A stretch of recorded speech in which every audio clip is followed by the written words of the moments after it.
नमस्कार, आप देख रहे हैं इंडिया टीवी। मैं हूं पिनाज त्यागी। 100 दिन बाद होने वाले बंगाल के चुनावी युद्ध का खाका खिंच गया है। चुनावी लड़ाई घुसपैठिये और भ्रष्टाचार पर होगी और चुनावी जखीरे में हिंदू मुसलमान का मुद्दा भी होगा। गृह मंत्री अमित शाह ने आज कोलकाता में 2/3 बहुमत से सरकार बनाने का दावा किया, तो इस बीच ममता बनर्जी तमतमा गई। दीदी की डिक्शनरी खुली तो दुर्योधन और दुशासन सब निकल आए। बंगाल में मुगलकाल वर्सेस महाकाल भी शुरू हो गया है। आज केंद्रीय गृह मंत्री को बंगाल में नहीं घुसने देने की धमकी भी दी गई है। बीजेपी बंगाल को लेकर बहुत बड़ा प्लान बना रही है। कल तक पूरे प्लान का ब्लूप्रिंट भी तैयार हो जाएगा, जिसे लेकर अमित शाह दिल्ली आएंगे। बंगाल में आज जो दिखा वो तो बस झांकी है। बंगाल का पूरा चुनाव अभी बाकी है।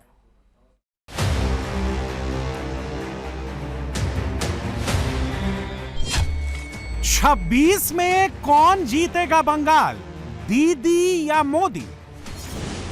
बंगाल युद्ध की बैटल लाइन खिंच गई है। नरेंद्र मोदी के सबसे भरोसेमंद lieutenant home minister Amit Shah ने पश्चिम बंगाल की ग्राउंड रिपोर्ट लेने के बाद बड़ा दावा कर दिया है। अब की बार बंगाल में बीजेपी की सरकार।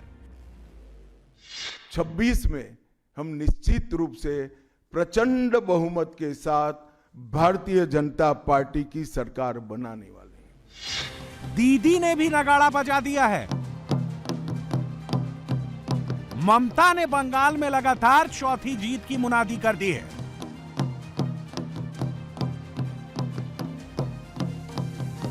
बीजेपी और तृणमूल दोनों तरफ से सेना तैयार है। टारगेट लॉक है और मुद्दे भी सेलेक्ट कर लिए गए हैं। ममता को मई में वापसी का एहसास, बीजेपी को विजय का विश्वास। जिस पार्टी को केवल 3 सीट मिले थे, वो पार्टी 5 साल के ही अंतराल में 77 सीट प्राप्त करी। बंगाल चुनाव में बस 100 दिन का वक्त बचा है। रेस अभी से शुरू हो चुकी है। बांग्लादेश में जो हो रहा है, मुर्शिदाबाद में जो हो रहा है, उससे बंगाल में हिंदू हृदय पर चोट लगी है। अमित शाह कहते हैं हिंदू हित के वास्ते खोलेंगे जीत के रास्ते। 2026 में बंगाल में 2/3 बहुमत के साथ भारतीय जनता पार्टी की सरकार बनेगी। ममता बनर्जी चुनाव से 100 दिन पहले बंगाली हिंदुओं के जज्बात बदलने के मिशन पर निकली हैं। শুধু আমার ঘরের লোক মারা গেলে আমার চোখ দিয়ে জল পড়বে, আমার পাশের লোকটা মারা গেলে আমার চোখ দিয়ে জল পড়বে না, আমার হৃদয় কাঁদবে না, আমার প্রাণ কাঁদবে না। पहले जगन्नाथ मंदिर, अब दुर्गा आंगन और आगे महाकाल का मंदिर। ममता उस पिच पर खेल रही हैं जो बीजेपी की पिच मानी जाती है। ममता घूम रही मंदिर मंदिर, मोदी की टीम दुआरे दुआरे। गर्भ मरहम लगाने से कुछ नहीं होता है। हृदय पर बंगाल की हिंदुओं के हृदय पर घाव इतना गहरा बैठ गया है कि कोई मरहम काम नहीं आएगा। अब आपका जाने का समय तय हो गया है। बीजेपी बिहार जीतने के बाद बंगाल आई है। 2024 के लोकसभा चुनाव के बाद बीजेपी जीत का झन्नाटेदार चौका मार चुकी है। पहले हरियाणा, फिर महाराष्ट्र, उसके बाद दिल्ली और कुछ ही दिन पहले बिहार।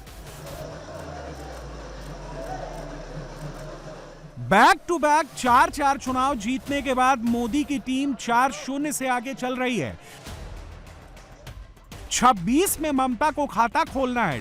टीम के नाम पर ममता के पास बस बांग्ला टीम है, जबकि मोदी के पास बीजेपी की महामशीन, जो चुनाव दर चुनाव लगातार जीतती हुई आ रही है। अगर बंगाल की जनता अपनी आंख बंद कर कर नहीं बैठी है, गरीब बंगाल की जनता के अधिकार का पैसा आपकी कैडर की भेंट चढ़ रहा है। अमित शाह का 3 दिन का बंगाल दौरा चुनाव से 3 महीना पहले। ऐसे दौरे नॉर्मल नहीं है। यह बताता है कि नरेंद्र मोदी बंगाल को लेकर कितने सीरियस हैं।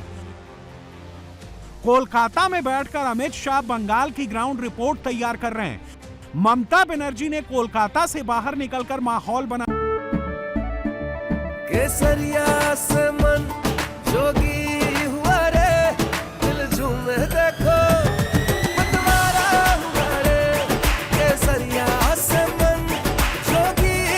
हर पल मनाओ केसरी त्योहार।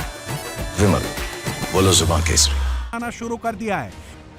अमित शाह के बंगाल दौरे पर ममता ने ऐसी टिप्पणी की जिससे बीजेपी का तिलमिला जाना लाजमी है।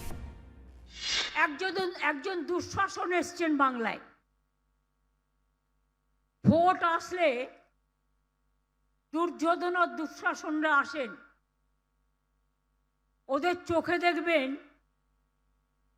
দু চোখে দেখলেই আতঙ্ক হবে, এই বুঝি কিছু ক্ষতি করতে এলো রে, এলো রে, এলো রে, এলো রে, গেল রে, গেল রে, গেল রে। দুঃশাসন বাবু এসছেন, শকুনি মামার চেলা চামুন্ডারা ঘুরে বেড়াচ্ছে আর বলে বেড়াচ্ছে বাংলায় নাকি 1.5 কোটি লোকের নাম বাদ যাবে। কেন? अमित शाह से ममता बनर्जी की अदावत पुरानी है। यह अदावत पहली बार 2021 में दिखी थी, फिर यह झगड़ा गवर्नर के जरिए चला। अब एक बार फिर चुनाव के मैदान में दोनों आमने सामने हैं। होम मिनिस्टर दीदी की सरकार को लॉ एंड ऑर्डर के मुद्दे पर घेर रहे हैं। अधिकृत रूप से कहा जाता है कि महिलाएं 7 बजे के बाद अपने हॉस्टल और घर से न निकले। हम कौन से जमाने में जी रहे? मुगल काल में जी रहे हैं क्या? बंगाल में घुसपैठिया प्रहार, क्या यही है चुनाव का सबसे बड़ा हथियार? कि बंगाल की बॉर्डर से हो रही घुसपैठ सिर्फ बंगाल का मामला नहीं रहा है, अब ये राष्ट्रीय सुरक्षा का मामला है। देश की संस्कृति को बचाना है, देश की सुरक्षा को सुनिश्चित करना है, तो बंगाल की बॉर्डर सील कर दे, ऐसी देशभक्त सरकार यहां लानी पड़ेगी जो ममता बनर्जी नहीं कर सकती, केवल और केवल भारतीय जनता पार्टी कर सकती है। अमित शाह ने कोलकाता में प्रेस कॉन्फ्रेंस की तो सबसे ज्यादा समय घुसपैठिए के मुद्दे को दिया। बीजेपी के टॉप ब्रास को लगता है कि दीदी को हराने का सबसे बड़ा हथियार, सबसे बड़ा नैरेटिव घुसपैठिया है। घुसपैठिए का प्रयोग बिहार चुनाव में हो चुका है, बंगाल उसका सबसे बड़ा प्लेग्राउंड है। घुसपैठिए का मुद्दा बिहार में चल गया तो बंगाल में भी चलेगा। अगर यह मुद्दा बंगाल में नहीं चला तो फिर कहीं नहीं चलेगा। न केवल घुसपैठ रोकेंगे, सारे घुसपैठियों को चुन चुन कर भारत के बाहर निकालने का काम भी भारतीय जनता पार्टी की बंगाल सरकार करेगी। तृणमूल कांग्रेस घुसपैठ नहीं रोक सकती। बंगाल की डेमोग्राफी खतरनाक तरीके से बदल रही है और आने वाला समय बहुत चिंताजनक। घुसपैठिया पर शाह की ताबड़तोड़, दीदी के पास है कोई जोड़? एक ऐसी मजबूत राष्ट्रीय ग्रिड बनाएंगे जो बंगाल से घुसपैठ को समाप्त कर देंगी। इंसान छोड़ दीजिए, परिंदा भी पैर नहीं मार पाए, इस प्रकार की एक मजबूत ग्रिड की रचना हम करेंगे। सीमा पर से कोई घुस कर आता है तो कहां जाता है? सबसे पहले बंगाल के गांव में जाता है। आपका पटवारी क्या कर रहा है? आपका थाना क्या कर रहा है? क्यों इसको अरेस्ट नहीं किया जाता? क्यों उस पर केस दर्ज नहीं होता? क्यों इसको वापस भेजा नहीं जाता? जवाब है कि आपके पास इसके डॉक्यूमेंट कौन बना रहा है? बंगाल सरकार बना रही है। देश भर से जो घुसपैठिए पकड़े जा रहे हैं, इनके पास से बंगाल के डॉक्यूमेंट, फर्जी डॉक्यूमेंट पकड़े जाते हैं। पिछले 15 साल से बंगाल में सरकार चला रही ममता बनर्जी किसी पर्दे की आड़ लेकर सियासत करने वाली पॉलिटिशियन नहीं है। ममता ने घुसपैठिए के मुद्दे को भी हेड ऑन लिया है। अमित शाह के बाउंसर पर ममता डक नहीं कर रही, वो सीधी चुनौती का सीधा जवाब दे रही हैं। মিথ্যে কথা, বাংলায় শুধু অনুপ্রবেশকারী, কাশ্মীরে নাকি নেই। তাই যদি সত্যি হয় বন্ধু, একটা কথার উত্তর চাই, পহেলগাঁও তাহলে কি আপনারা করলেন? দিল্লিতে কিছুদিন আগে যে ঘটনা ঘটে গেল, অনুপ্রবেশকারী বাংলা ছাড়া কোথাও নেই, তাহলে কি আপনারা করলেন? अमित शाह के बंगाल दौरे ने सियासत का टेम्परेचर अचानक से हाई कर दिया है, लेकिन ये तो बस शुरुआत है। आने वाले दिनों में ये गर्मी और बढ़ने वाली है। ममता बनर्जी की रैलियां प्लान हो चुकी हैं। बीजेपी ने भी 26 की शुरुआत से ही नरेंद्र मोदी और अमित शाह की रैलियां शुरू करने का प्लान बना लिया है। पश्चिम बंगाल में चुनाव की डेट अनाउंस होने तक हर महीने दो बड़ी रैलियां की जाएंगी। हर महीने एक बड़ी रैली नरेंद्र मोदी की होगी, दूसरी बड़ी रैली अमित शाह की होगी। कोलकाता से प्लान बनाकर दिल्ली भेज दिया गया है। अमित शाह ने प्लान का रिव्यू कर लिया है। अब बस नरेंद्र मोदी के ओके करने का इंतजार है। अगर नरेंद्र मोदी ने ओके कर दिया तो बंगाल में बीजेपी की पहली रैली आरामबाग में होगी। बंगाल में बीजेपी का जोश बढ़ाने के लिए कई फैक्टर हैं।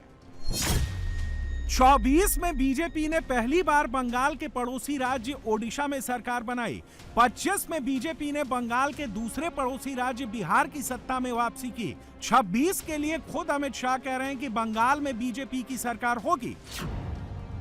बीजेपी ने बंगाल चुनाव के लिए डेडिकेटेड एक वेबसाइट पहले ही लॉन्च कर दी है। namoyuvawariors.com नाम की इस वेबसाइट के जरिए बंगाल के युवाओं को जोड़ा जा रहा है। बीजेपी के पास फुट सोल्जर्स की कमी कभी नहीं रही। इस मामले में बीजेपी तृणमूल के टक्कर की पार्टी है।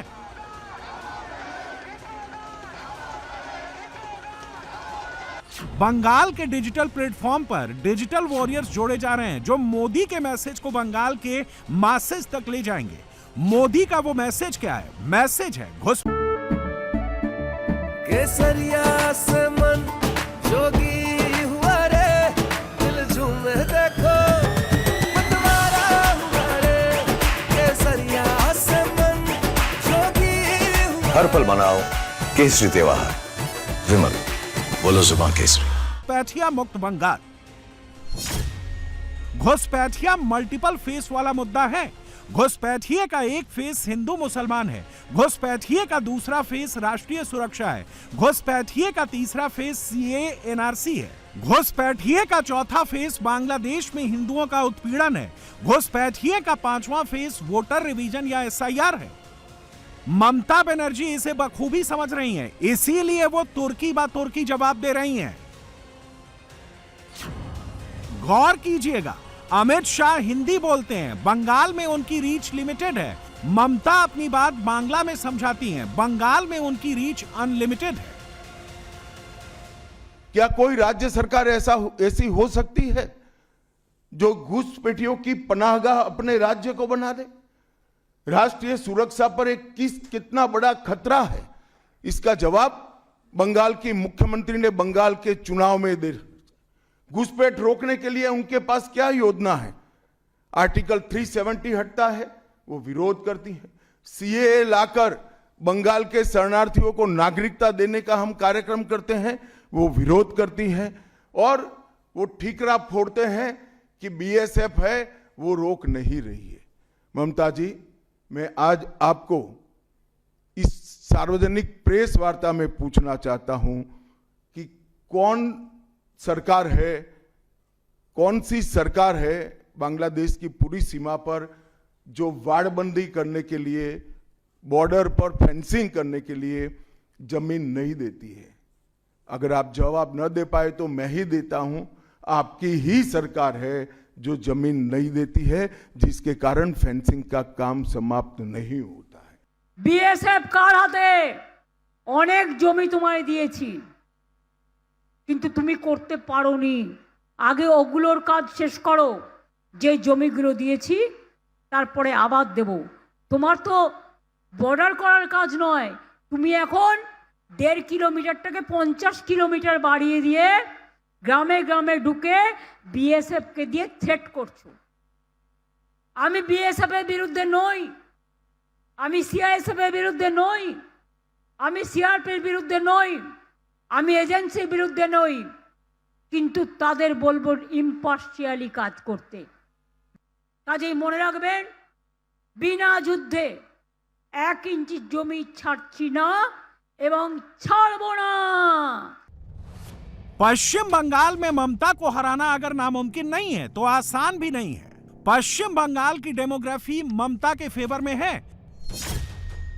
2011 के सेंसस के मुताबिक पश्चिम बंगाल के 23 में से 9 जिलों में मुस्लिम आबादी 25% से अधिक है। मुर्शिदाबाद, मालदा, उत्तर दिनाजपुर, नॉर्थ 24 परगना, साउथ 24 परगना, बीरभूम, नदिया, हावड़ा और कूच बिहार में 25% से अधिक मुस्लिम आबादी है। मुर्शिदाबाद में 67%, मालदा में 51%, उत्तर दिनाजपुर में 50%, दक्षिण 24 परगना में 36%, बीरभूम में 37%, कूच बिहार में 26%, नदिया में 27%, हावड़ा में 26% और उत्तर 24 परगना में 26%। पश्चिम बंगाल के इन जिलों में डेमोग्राफिक डाटा दिखाकर ही बीजेपी कहती है कि घुसपैठिए बंगाल की डेमोग्राफी बदल रहे हैं। ममता कहती हैं कि ये सब यहीं के मुसलमान हैं। 25% से अधिक मुस्लिम आबादी वाले जिलों में विधानसभा की 160 सीटें हैं। हालांकि सभी 160 सीटों पर मुस्लिम आबादी 25% नहीं है। 2021 के बंगाल विधानसभा चुनाव में ममता बनर्जी की पार्टी ने इन 160 सीटों में से 123 सीटें जीती थीं। सबसे ज्यादा मुस्लिम आबादी वाले मुर्शिदाबाद, मालदा, उत्तरी दिनाजपुर, नॉर्थ 24 परगना, नदिया और कूच बिहार में 102 सीटें हैं। तृणमूल ने इनमें से 67 सीटें जीती थी। मुर्शिदाबाद का बाबरी कांड ममता के मुस्लिम वोट घटा रहा है, यह कैलकुलेशन बीजेपी ने किया है। ममता चुनौती दे रही हैं कि बीजेपी का सारा प्लान फिर से धराशायी होने वाला है। 2014 के चुनाव में हमें 17% वोट और 2 सीट मिले थे। 2016 के विधानसभा चुनाव में हमें 10% वोट मिले और विधानसभा की केवल 3 सीटें मिली थी। फिर 14 से 19 के बाद 19 के लोकसभा चुनाव में हमें 41% वोट मिले और 18 सीटें मिली। और 21 के विधानसभा चुनाव में हमें 38 वोट मिले और 77 सीटें मिली। ये बहुत बड़ा अंतर है। जिस पार्टी को केवल 3 सीट मिले थे, वो पार्टी 5 साल के ही अंतराल में 77 सीट प्राप्त करी। और इसका नतीजा देखिए, कांग्रेस जिसकी एक प्रकार से स्थापना ही बंगाल से शुरू हुई, वो कांग्रेस पार्टी बिग जीरो पर पहुंच गई। और 34 साल तक शासन करने वाला कम्युनिस्ट गठबंधन भी एक भी सीट प्राप्त नहीं कर पाया और हमने मुख्य विपक्ष का स्थान प्राप्त किया। पूरा भरोसा है कि 2026 में बंगाल में 2/3 बहुमत के साथ भारतीय जनता पार्टी की सरकार बनेगी। इस बार कितना होगा? आज के नाकी बोलेছেন দুঃশাসন বাবুদা, 2 চোখে, এক চোখে দুর্যোধন আর এক চোখে দুঃশাসন। বলেছেন 2/3 পাবো। এখন আর বলতে পারছে না इस बार 200 पार। এবার বলতে হবে, এবার তুমি দেশ থেকে বার। বাংলা জিতে তোমাকে দেশ থেকে কি করে তাড়াতে হয়, গণতন্ত্রের মাধ্যমে। বাংলাই পথ দেখাবে, বাংলাই দিশা দেখাবে, বাংলাই সারা ভারতবর্ষ জুড়ে সবাইকে সাহায্য করবে। দিল্লি का लड्डू जो खाता है वो भी खा। केसरिया से मन जोगी हुआ रे, दिल झूमे देखो मतवारा हुआ रे। केसरिया से मन जोगी हुआ। हर पल मनाओ केसरी त्योहार। विमल, बोलो जुबान केसरी। पछताता है और जो नहीं खाते हैं वो भी पछताते हैं। आप दिल्ली का लड्डू ज्यादा खा लिया और खाने का जरूरत नहीं है। आप दिल्ली संभलाइए। बंगाल को संभालने के लिए आपको माफिक दुराचारी नहीं चाहिए। बांग्ला সামলানোর জন্য বাংলার মানুষ আছে। দিল্লি সামলাতে পারে না, বাংলা সামলাবে। देश के किसी भी सूबे का चुनाव इतना कड़वा नहीं होता जितना कड़वा पश्चिम बंगाल का चुनाव हो जाता है। 2021 का बंगाल चुनाव भी ऐसे ही माहौल में लड़ा गया था। 2026 उससे भी आगे होने वाला है। संकेत ऐसे ही दिख रहे हैं। ये संकेत खुद ममता बनर्जी ने दिए हैं।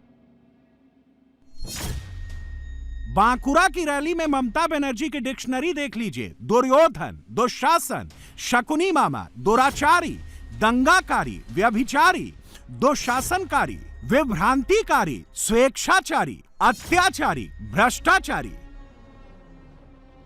अभी तो बंगाल में अमित शाह का पहला दौरा ही हुआ है। आगे सियासी दौरों की झड़ी लगने वाली है। ममता की जुबान अभी से बिगड़ने लगी है। वो बंगाल में अमित शाह को घुसने नहीं देने की धमकी देने लगी हैं। ऐसा नहीं है कि पश्चिम बंगाल में ममता ने काम नहीं किया। उनके पास बताने के लिए पॉजिटिव बातें भी हैं। लक्ष्मी भंडार योजना के तहत ममता 2 करोड़ 21 लाख महिलाओं को हर महीने खाते में 1,000 रुपए भेजती हैं। अनुसूचित जाति और अनुसूचित जनजाति की महिलाओं के खाते में हर महीने 1,200 रुपए पहुंचते हैं। कृषक बंधु योजना के तहत ममता बनर्जी 1 करोड़ 10 लाख किसानों को 27,016 करोड़ की मदद भेज चुकी हैं। स्वास्थ्य साथी योजना के तहत बंगाल के 2 करोड़ 45 लाख परिवारों के 8 करोड़ 72 लाख लोगों का स्वास्थ्य बीमा कराया गया है। दुआरे राशन योजना के तहत 9 करोड़ लोगों को सब्सिडी वाला राशन मिलता है। 7.5 करोड़ लोगों के घर तक राशन पहुंचाया जाता है। पश्चिम बंगाल के 1 करोड़ लोगों को सरकारी आवास दिया गया है। कन्याश्री, शिक्षाश्री, मेघाश्री योजना के तहत पिछले 15 साल में बंगाल के 7 करोड़ 11 लाख छात्रों को पढ़ाई के लिए पैसा मिला है। ममता सरकार का दावा है कि पिछले 15 साल में बंगाल की इकॉनमी 4.4 गुना बढ़ी। सरकार ने 2 करोड़ रोजगार पैदा किए, जिससे बंगाल में बेरोजगारी दर 40% घटी। लेकिन चुनावी रैली में ममता बनर्जी अपनी उपलब्धियों को भी किनारे रख देती हैं और सीधे सीधे धमकी वाली भाषा पर आ जाती हैं। अमित शाह ने तृणमूल कांग्रेस के नेताओं के करप्शन केस गिनाए तो ममता का मूड और कसैला हो गया। भ्रष्टाचार से पूरी बंगाल की जनता त्रस्त है। रोजवेली चिटफंड घोटाला, कैश फॉर क्वेरी घोटाला, एसएससी घोटाला, नगर पालिका नगर नियम का भर्ती का घोटाला, गाय तस्करी का घोटाला, राशन पीडीएस का घोटाला, मनरेगा का घोटाला, पीएम आवास का घोटाला। इतने सारे घोटाले हैं कि मैं पूरा लिस्ट पढ़ूंगा तो मेरी प्रेस कॉन्फ्रेंस का पूरा हिस्सा ही उसमें चला जाएगा। अब क्या ममता बनर्जी इस बात का जवाब दे सकती है कि आपके मंत्रियों के ठिकाने पर से 27 करोड़ रुपया मिलता है, जिसको गिनते गिनते नोट गिनने की मशीन भी गर्म होकर बंद हो जाती है। बंगाल जैसे गरीब राज्य के अंदर 27 करोड़, 20 करोड़, 15 करोड़ ये राशि मिल रही है, आपकी कोई अकाउंटेबिलिटी नहीं है। যদি আমার মন্ত্রীরা 4 জন চুরি করে থাকে, আপনি জেল খাটিয়েছেন 4 বছর 5 বছর। আপনার কজন মন্ত্রীকে জেল খাটিয়েছেন? আপনি কবার জেল খেটেছেন এত লোককে খুন করার জন্য? দুরাচারী, দাঙ্গাকারী, ব্যভিচারী, দুঃশাসনকারী, বিভ্রান্তিকারী, অত্যাচারী, স্বৈরাচারী। যতদিন বাঁচবো এই দুরাচারীদের বিরুদ্ধে লড়বো, এই শকুনি মামাদের বিরুদ্ধে লড়বো, এই দুর্যোধনদের বিরুদ্ধে লড়বো, এই দুঃশাসনদের বিরুদ্ধে লড়বো, লড়বো, গড়বো, জিতবো। ममता बनर्जी इतनी पर्सनल क्यों हो जाती हैं? इसमें भी एक स्मार्टनेस है। अमित शाह बंगाल चुनाव को ममता वर्सेस बंगाल के टर्फ पर लड़ना चाहते हैं। ममता बनर्जी इसे दीदी वर्सेस मोदी बनाना चाहती हैं। दीदी वर्सेस मोदी होगा तो ममता इसे बंगाली वर्सेस बाहरी के चुनाव की शक्ल दे देंगी। 2021 में यही हुआ था। ममता फिर से वही रिपीट करना चाहती हैं। बागेश्वर बाबा बहुत ज्यादा गुस्से में है। बाबा बागेश्वर को इस वक्त सनातन पर सबसे बड़ा खतरा मंडराता नजर आ रहा है। बाबा के गुस्से की पहली वजह है बांग्लादेशी हिंदुओं पर हो रहे हमले, क्योंकि आज बांग्लादेश में एक और हिंदू युवक को गोली मारकर मौत के घाट उतार दिया गया। जिहादी जमात ने इस बार विजेंद्र बिस्वास को टारगेट किया। पहले दीपू दास, फिर अमृत मंडल और अब विजेंद्र बिस्वास। तस्वीर बहुत डरावनी है। अगर ऐसे ही चलता रहा तो एक दिन बांग्लादेश से हिंदुओं का नामो निशान मिट जाएगा। बाबा के गुस्से की दूसरी वजह है देश में चल रहा धर्मांतरण गैंग, जिसके टारगेट पर छत्तीसगढ़ के आदिवासी हैं। बांग्लादेश से लेकर छत्तीसगढ़ तक हिंदू और सनातन पर हो रहे इस अटैक को देखकर बागेश्वर बाबा का पारा हाई हो चला है और अब बाबा ने धर्म के इन दुश्मनों के खिलाफ युद्ध का ऐलान कर दिया है। हिंदुओं को 2 पीढ़ी बाद की डरावनी पिक्चर भी बाबा दिखा रहे हैं। बाबा का हिंदू बचाने का फॉर्मूला क्या है? धीरेन्द्र शास्त्री ने धर्म विरोधी अड्डे के ठीक सामने दरबार लगाने का ऐलान क्यों किया? बाबा के धर्म युद्ध में कौन कौन साथ कर रहा है, इस रिपोर्ट में देखिए। 1,30,00,000 से ज्यादा हिंदू आबादी वाले बांग्लादेश में हिंदुओं का मंदिर जलाया जा रहा है। जिहादी सरेआम हिंदुओं के घर फूंक रहे हैं। दिन दहाड़े हिंदुओं का नरसंहार हो रहा है। मेमनसिंह जिले में हिंदू युवक बजेंद्र बिस्वास को गोली मार दी गई है। हिंदुओं पर यहां जुल्म इसलिए हो रहा है क्योंकि यहां हिंदू अल्पसंख्यक हैं, लेकिन जहां हिंदू बहुसंख्यक हैं, जहां हिंदुओं की आबादी 100 करोड़ से ज्यादा है, वहां भी हिंदुओं का धर्मांतरण हो रहा है। और सनातन पर दिख रहे इसी खतरे को लेकर बाबा नया फॉर्मूला लेकर आए हैं। वह तरीका क्या है, ये जान लीजिए।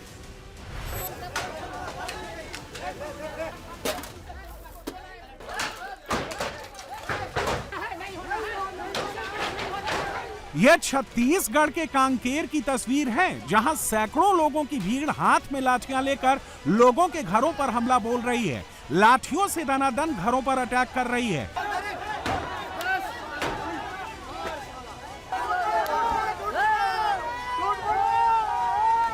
भीड़ के निशाने पर 1-2 घर नहीं, 12 घरों की छोटी सी बस्ती है। यहां रहने वाले लोग घर छोड़कर भाग चुके हैं।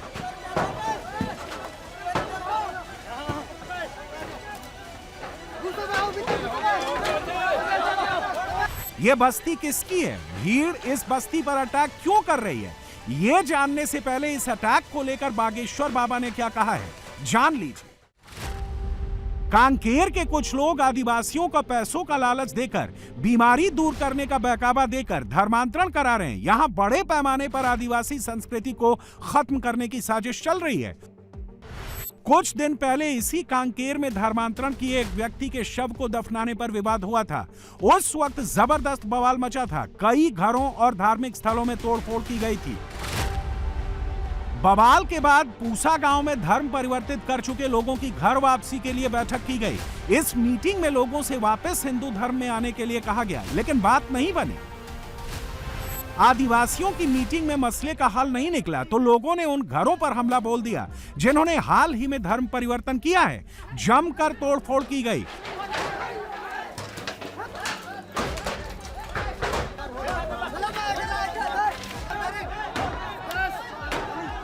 भिलाई में कथा कह रहे बागेश्वर बाबा के पास जब यह खबर पहुंची, घर वापसी को लेकर एक्टिव हिंदू फोर्स की खबर पहुंची, तो बाबा इस मुद्दे पर खुलकर बोले, जमकर बोले। छत्तीसगढ़ में लगभग 725 से ज्यादा चर्च मौजूद हैं। रायपुर, दुर्ग, जगदलपुर में चर्च की संख्या सबसे ज्यादा है। कुछ मिशनरीज और मौलाना हिंदुओं को सनातन धर्म के खिलाफ भड़का रहे हैं। हिंदुओं के धर्म ग्रंथों के खिलाफ झूठा पाठ पढ़ा रहे हैं, पूजा पाठ से दूर करते जा रहे हैं। और ऐसे हिंदुओं के लिए बागेश्वर बाबा ने अलर्ट जारी कर दिया है। धर्म ग्रंथों से दूर हो रहे हिंदुओं को 2 पीढ़ी बाद की पूरी पिक्चर भी दिखा दी है। केंद्र सरकार ने 31 मार्च तक देश को नक्सलवाद मुक्त करने का ऐलान किया है। 2014 में देश के कुल 126 जिले नक्सल प्रभावित थे। अप्रैल 2018 में इनकी संख्या 90 रह गई। जुलाई 2021 में नक्सल प्रभावित जिलों का नंबर घटकर 70, अप्रैल 2024 में 38 और दिसंबर 2025 में इनकी संख्या 11 रह गई। अब सिर्फ सबसे ज्यादा नक्सल प्रभावित जिलों में 3 ही जिले रहे हैं। इस साल 800 से ज्यादा नक्सली अरेस्ट किए जा चुके हैं, जबकि सुरक्षा बल 317 नक्सलियों को ढेर कर चुका है। 2000 से ज्यादा नक्सली सरेंडर कर चुके हैं। ये बांग्लादेश के मेमनसिंह जिले की तस्वीरें हैं, जहां कपड़ा फैक्ट्री के अंदर हिंदू कर्मचारी बजेंद्र बिस्वास को गोली मारकर मौत के घाट उतार दिया गया। फैक्ट्री में सिक्योरिटी गार्ड नोमान मियां ने बजेंद्र को गोली मारी, लेकिन बजेंद्र बिस्वास बांग्लादेश में हिंदुओं के नरसंहार का सिर्फ छोटा सा सैंपल है। बांग्लादेश में हिंदुओं के नरसंहार की पिक्चर बहुत डरावनी है। 1 दिसंबर को दिलीप बर्मन, 3 दिसंबर को प्रंतोष कर्माकर, 6 दिसंबर को उत्पल सरकार, 7 दिसंबर को जोगेश चंद्र दास और उनकी पत्नी सुबोर्णा रॉय, 12 दिसंबर को रिपुन कुमार सरकार, 16 दिसंबर को प्रताप, स्वाधीन, पलाश चंद्र, 18 दिसंबर को दीपू चंद्र दास, 24 दिसंबर को अमृत मंडल को मौत के घाट उतारा जा चुका है। हकीकत यह है कि बांग्लादेश की जिहादी टोली इस वक्त बड़े लेवल पर हिंदुओं को मार रही है। ऐसा कोई दिन नहीं जा रहा जब हिंदुओं पर अटैक नहीं हो रहा, हिंदुओं के घर नहीं जलाए जा रहे हो। हिंदुओं के कत्ल के पर्चे इस वक्त हेडलाइन बने हुए हैं। दिन रात धमकियां दी जा रही हैं। अवामी लीग के समर्थकों के नरसंहार का ऐलान हो चुका है।